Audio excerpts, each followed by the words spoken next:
क्या मकसद लेकर है और क्यों इतने दिनों बाद आप लोगों को महंगाई की याद आई है? देखिए, हम लोग बराबर आप लोगों के माध्यम से जनता को संदेश देते रहे हैं। आए दिन जब जब पेट्रोल का दाम बढ़ा है, डीजल का दाम बढ़ा है, हम लोग बराबर इस अभियान को धरना प्रदर्शन के माध्यम से सरकार को बताने का प्रयास किए। लेकिन ये अंधी, गूंगी, बहरी, लूजी, लंगड़ी सरकार है। इसको ना कुछ सुनाई देता, ना दिखाई देता। इस नाते हम बनारस आए हैं ये संदेश देने के लिए कि हम कोई भी अभियान शुरू करते हैं तो बनारस से। तो आज हम बनारस से जो इनके पाप का घड़ा भर रहा है, अभी 6 इंची खाली है, 2 महीने में भर जाएगा। इनके पाप का घड़ा इसी बनारस से फोड़ूंगा और इन लोगों को यहीं गंगा जी में बैठा करके समुद्र तक पहुंचा दूंगा। तब जनता को महंगाई से निजात मिलेगी। तब इनको भ्रष्टाचार जो ये कहते हैं रोकने के लिए आए थे, भ्रष्टाचार से तब निजात मिलेगी। जो अराजकता का माहौल है, गरीब कमजोर थाने पे पीटे जा रहे हैं, उनके खिलाफ मुकदमे लिखे जा रहे हैं, फर्जी मुकदमे फंसाया जा रहा है।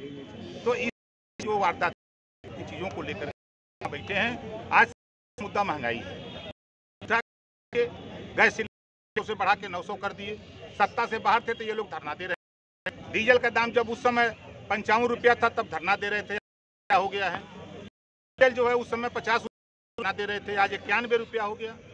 तब ये धरना नहीं दे रहे हैं, इनको दिखाई नहीं दे रहा है। तो इन तमाम करके हम लोग इस धरने पर बैठे हुए हैं और ये सांकेतिक धरना है। इसके बाद हमारा अभियान में उत्तर प्रदेश में भारतीय जनता पार्टी को बेदखल कर इस महंगाई से, भ्रष्टाचार से, गुंडाराज से मुक्ति दिलाने के लिए हम 22 में सरकार बना करके दिखाएंगे। राजभर जी, अभी बहराइच में जिस तरह से आपने सैयद सलार मसूद गाजी के मजार यहाँ पे चादर चढ़ाई,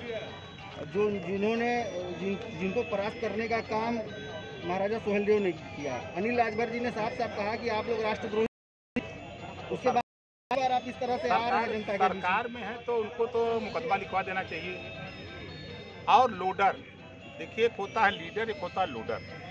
लोडर मालिक के मर्जी से मजदूरी करता है, लीडर अपनी मर्जी से काम करता है। जी, ये बताइए, इन मुद्दों के अलावा यूपी में जिस तरह से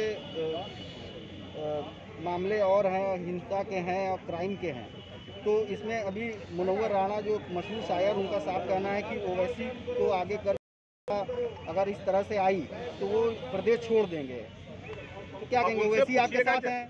बिल्कुल है साथ में। क्या दिक्कत है? अरे महबूबा मुफ्ती से भारतीय जनता पार्टी जब सरकार बनाती है तब किसी को तकलीफ नहीं होती है। अगर हम हक के लिए, हिस्सेदारी के लिए सरकार बनाने के लोगों को इकट्ठा कर रहे हैं तो लोगों को बुरा क्यों लग रहा है?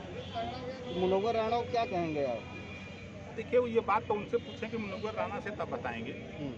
हम इतना जानते हैं कि कोई ऐसी पार्टी बता दे जिस पार्टी में मुसलमान न हो। कोई एक पार्टी का नाम बता दीजिए जिसमें मुसलमान न हो। अभी राजभर जी, जिस तरह से अखिलेश यादव खुला निमंत्रण दे रहे हैं छोटी पार्टियों को और आपने एक अलग मोर्चा बना लिया है, क्या अखिलेश साथ आएंगे तो उनका स्वागत है? हमारा दरवाज़ा खुला है हमारे मोर्चे का। बसपा आना चाहे, सपा आना चाहे और कांग्रेस, इन तीनों को लिए दरवाज़ा खुला है। भारतीय जनता पार्टी के लिए दरवाज़ा बंद है। जहाँ दूसरे मोर्चों को दूसरे पार्टियों को शामिल करने की बात हो रही है, उनके साथ जोड़ने की अलायंस की बात हो रही है, ममता बनर्जी ने सभी छोटे दलों को एक साथ आने की बात कही है और कल कोई दिन तय करके इससे एकजुट होने की भी बात कही है ममता बनर्जी। आपकी जो बातचीत हो रही थी, ममता बनर्जी को विपक्ष का चेहरा, नेता, लीडर के रूप में देखा जा रहा है, आप मानते हैं? हम मानते हैं। हम तो स्वागत किए, आपके सामने भी, आप लोगों के सामने भी कहा था कि उनकी पार्टी के राष्ट्रीय महासचिव ने हमसे निमंत्रण दिया तो हमने कहा बिल्कुल स्वागत, हम साथ रहने के लिए तैयार हैं। विपक्ष का चेहरा बनाने को तैयार हैं? हम तैयार हैं भैया, हमारा मोर्चा तैयार है। राजभर जी, एक है सवाल कि आप इतनी बड़ी दलों को लेकर 2022 में जीत का दावा तो कर रहे हैं, लेकिन मुख्यमंत्री का चेहरा कौन है?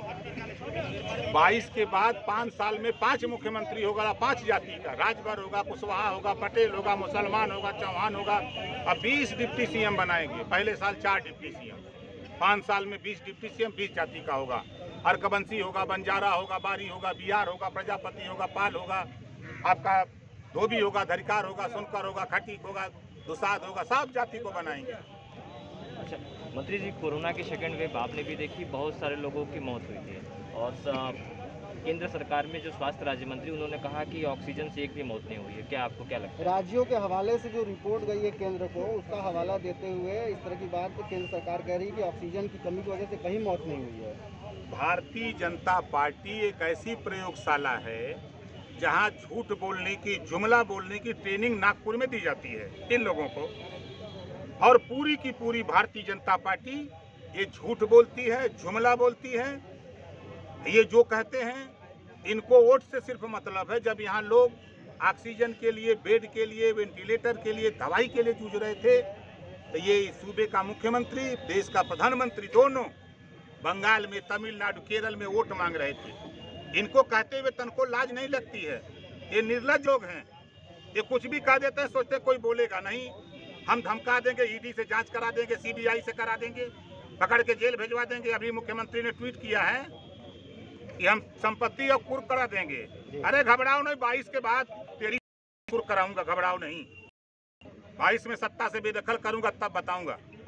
मंत्री जी, ये बताइए कि अभी संघ प्रमुख मोहन भागवत ने मुसलमानों को निशाना बनाते हुए ये कहा है कि जो 1930 से लगातार ये योजनाबद्ध तरीके से मुस्लिम आबादी बढ़ाने की रणनीति बनाई जा रही है और उसी के वजह से अलग से पाकिस्तान के निर्माण की बात है। देखिए, चाहे मोहन भागवत हो, चाहे मोदी जी हों, चाहे योगी जी हों, ये लोग कांग्रेस, हिंदू मुसलमान, भारत पाकिस्तान, मंदिर मस्जिद निकाल दीजिए, इनके पास बोलने की कोई युक्ति नहीं है।